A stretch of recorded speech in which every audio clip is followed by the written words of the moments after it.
I mean, I think it's fun for us that we're getting to the point where we're really living in these characters, and it's, you know, they're becoming like so close to us. And yeah, I mean, we're like we never take a break. We're never away sort of long enough that it is difficult to get back in the mode of doing our jobs. I mean, it's different to the way people used to tape television, of course, because now it has to be all ready at once. You have to be we need to be able to have the whole product finished, so it's like, thump.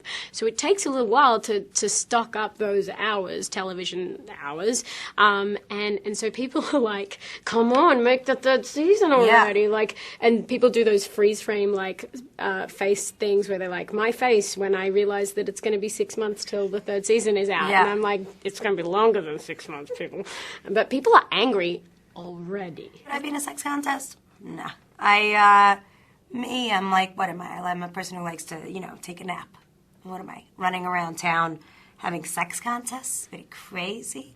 Who has the time for that? I'm at home hoping that this one will come over and describe to me what a meme is. You know what I mean? That's my version of a night on the town.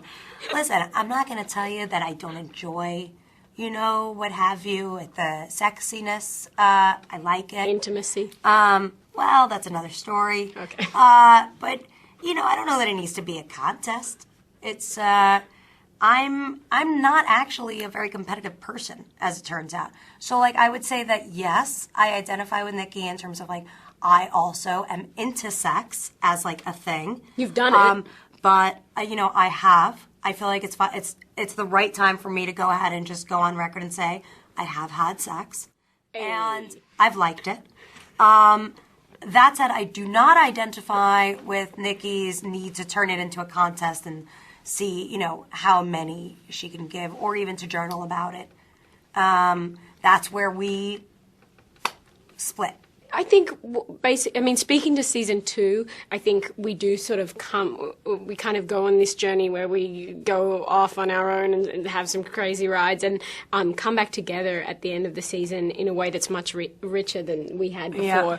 And there's sort of foundations for real connection and kind of really needing each other, which is very beautiful. So I think that is a setup to kind of travel deeper and to have a greater sense of understanding.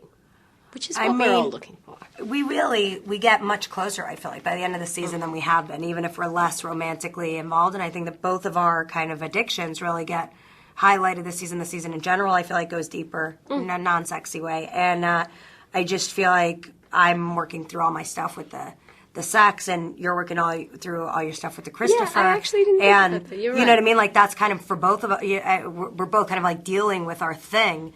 And at the end of all that, it's like we need the human companionship of, like, you know, safety and love. I think you're so right.